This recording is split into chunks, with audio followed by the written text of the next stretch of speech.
plus avec vous, Sonia. Il faut que je retrouve ma feuille, figurez-vous. Voilà, elle était pas sous mes yeux, elle est là, elle est là. C'est tout simplement, on va parler tout simplement du plus grand best-seller ce soir, best-seller de polar. 100 millions d'exemplaires vendus dans le monde, le grand classique d'Agatha Christie, Les 10 petits nègres.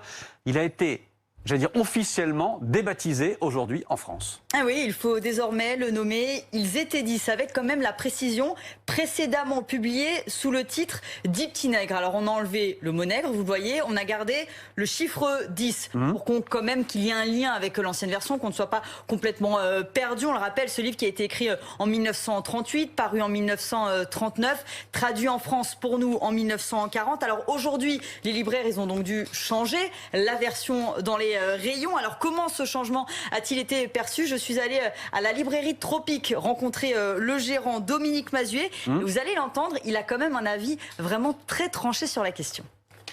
C'est une idiotie tout à fait symptomatique de l'ignorance et de l'inculture et des stéréotypes de politiquement corrects particulièrement ineptes qui sont relayés avec leur opportunisme habituel par les éditeurs, mais qui est alourdi d'une bonne dose d'ignorance et d'inculture aujourd'hui, de la part des éditeurs eux-mêmes, terrorisés par l'espèce d'ambiance de crétinisation générale qui règne aujourd'hui. Ambiance de crétinisation générale. Et je vois que nos éditorialistes ont déjà très envie de réagir. Vous allez pouvoir réagir évidemment. Minutes de patience. Alors... Crétinisation généralisée, oui, certainement. Et naturellement, je persiste et signe. D'autant qu'évidemment, j'avais soigneusement argumenté ce jugement peu politiquement correct, du moins pour BFM TV, mais également pour à peu près tout le service public, qui, comme toute la presse, est là pour relayer les pontosanes tendances du moment. Raison pour laquelle, au-delà de mon opinion bien tranchée, le spectateur n'en saura pas plus puisque toute la suite de l'entretien a été coupée pour faire place non plus à des libraires, mais à des experts. Alors j'ai bien une petite idée, mais pourquoi ce changement de nom aujourd'hui? Alors ce changement, il faut le rappeler, il était quand même prévu depuis des mois, voire des années. C'est James Pritchard, qui est l'arrière-petit-fils d'Agatha Christie, qui gère aujourd'hui son patrimoine, qui l'expliquait aujourd'hui à nos confrères de RTL que son arrière-grand-mère n'aurait pas aimé l'idée que quelqu'un soit blessé à cause de l'une de ses tournures de phrases. Si une seule personne était blessée, ce serait déjà trop, a-t-il dit. Alors nous avons contacté l'éditeur qui n'a pas souhaité s'exprimer sur le sujet. Alors nous sommes allés voir un spécialiste, Éric Libio, journaliste littéraire chez Lire, et lui, il n'est finalement pas choqué par ce changement.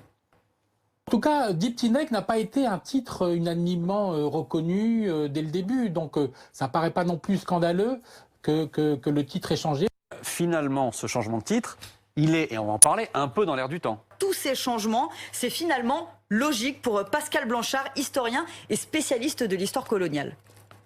On voit que depuis plusieurs mois, mais en fin de compte depuis plusieurs années, commencent à être critiqués des titres de romans, de films. Rappelez-vous la marque Banania, la marque Oncle Ben aux États-Unis. Donc ceci s'inscrit dans un mouvement un peu plus large qui demande à ce que des mots qui à une époque pouvaient être autorisés parce que c'était une époque coloniale, une époque de ségrégation, une époque raciste, aujourd'hui deviennent inacceptables dans je dirais, la vie quotidienne, la manière de penser le monde aujourd'hui, la manière aussi de parler du monde aujourd'hui. Et pour certains, ce terme choque. Et donc, cette pression, je veux dire, sociologique du temps, induit ce type de changement, ce demande de changement de ces mots qui choquent. Bon, finalement, avec ce changement de titre, on ne touche pas à l'œuvre, on s'adapte simplement à son temps.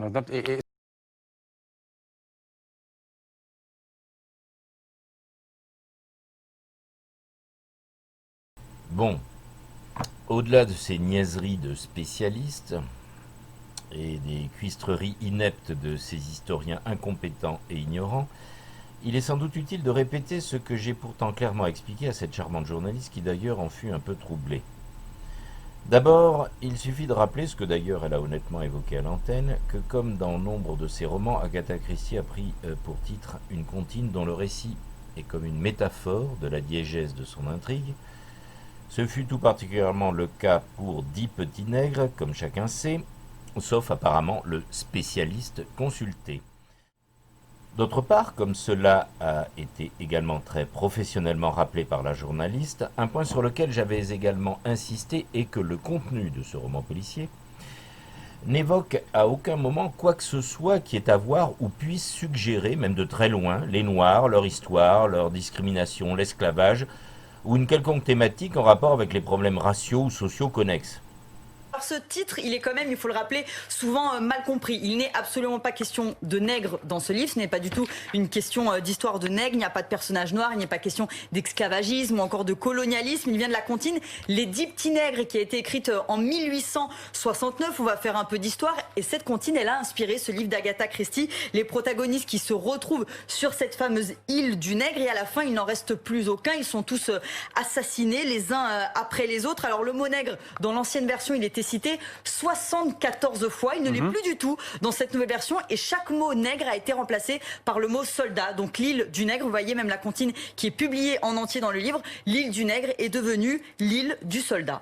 Pour en revenir aux élucubrations de Blanchard, relayant, comme on pouvait s'y attendre, les poncifs les plus ridicules et les plus ignorants de la culture d'effacement, j'ai souligné le fait que s'il fallait donner quelque consistance à ce genre de logique infantile, il y aurait, enfin, du boulot. Parce que pour nos ozos, Torquemada de cette nouvelle église politiquement trendy, il va falloir effacer, comme ils disent, pas mal de choses, à commencer par des groupes comme les Négresses Vertes,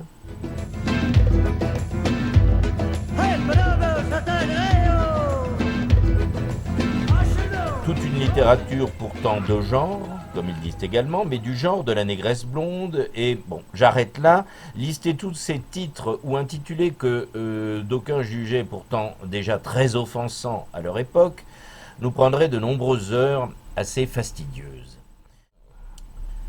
Mais j'en rappelle quand même deux parce que ces deux-là furent français, noirs, et qu'ils eurent pourtant le culot de revendiquer haut et fort leur négritude.